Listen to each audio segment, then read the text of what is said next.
Welcome.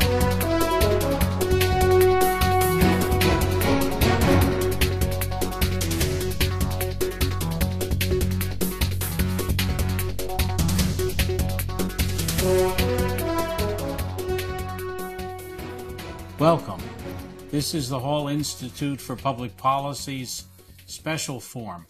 My name is Michael Riccards, the Executive Director, and I'm here with my colleague Richard Lee, our Director of Communication. Today we have a special guest, and Professor Roland Anglin. Professor Anglin is from the Bloustein School at Riccards University and is an expert on the question of community development. Roland, congratulations on your work and welcome. Thank you so much. Thank you for having me. Tell us a little bit about your sort of life story, how you got involved in this topic, and what you think really its significance is to all of us.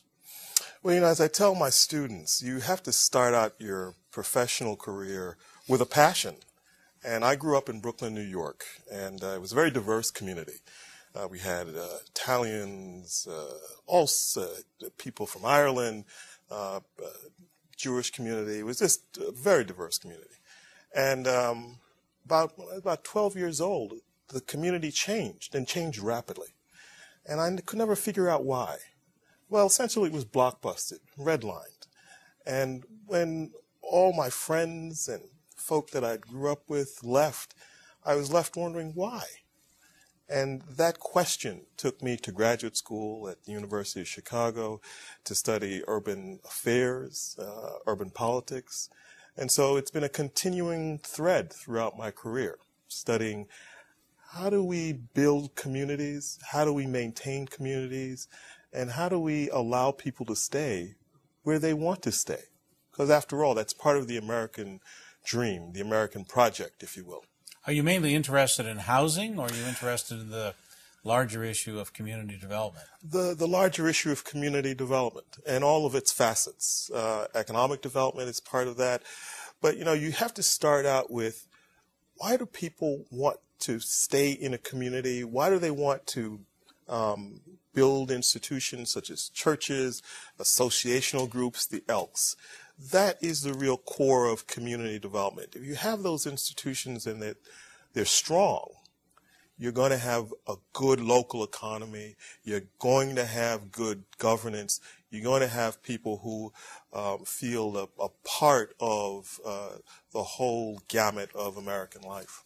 Now, in between your service at Rutgers, yes, you also were in the political science department, of course, very distinguished. That's right. Department. That's right. But you spent time at the Ford Foundation. Tell us a little bit about that. I think of my time at the Ford Foundation, and for your viewers, the Ford Foundation is one of the largest philanthropic institutions in the world. It has a corpus of about $12 billion, and it works on all of the major continents around the globe.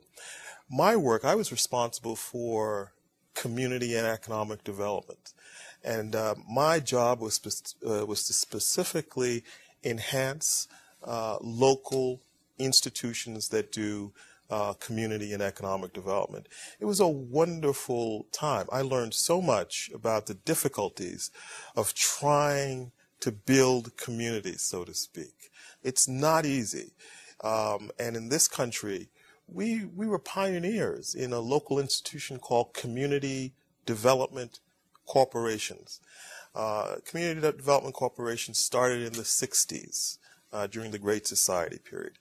And they're representative of local interests trying to redevelop a community, but we know that everyone can't do it.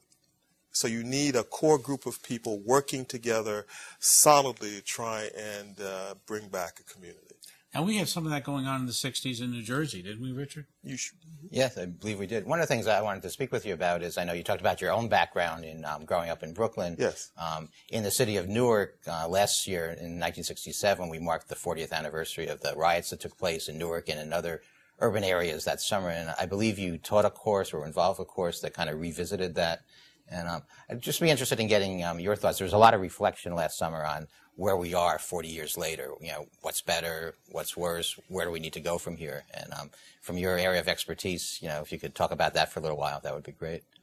I think we have made strides not only in Newark, but America as a whole.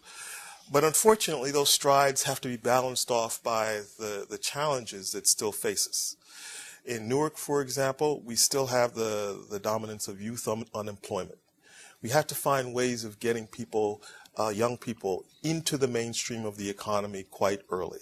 Because a person without a job really in our society finds it quite difficult. And then you find them doing negative antisocial things like joining gangs. So we have to really key in on the youth unemployment.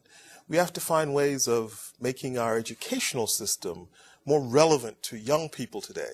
You know, a number of commentators have said the old system of education was based on the industrial model, and now we're in the information age. How do we get our young people hooked into the global economy so that they can function and be productive citizens? I think those are the challenges that face us 40 years after the Lilly Commission and the riots. Right. Are there places that are addressing some of those things successfully that we could learn from here in New Jersey? You know, that's a very interesting question and a tough question to answer. I don't think there's any place else in the world of the country that has it right. But there are pockets, and quite frankly, in New Jersey, we have some great examples of people trying to address difficult social issues. In Newark, for example, you have La Casa de Don Pedro, a very good community-based organization. The New Community Corporation, one of the pioneers in community and economic development. They're doing, NCC's doing terrific things with youth unemployment. They've got a very good program that links with the Ford Motor Corporation to train young people to become mechanics. Mm-hmm. It's projects like that that help. We're going to take a short break, and we'll be right back and let you continue to list some more of those projects, which it seems to me are rather interesting.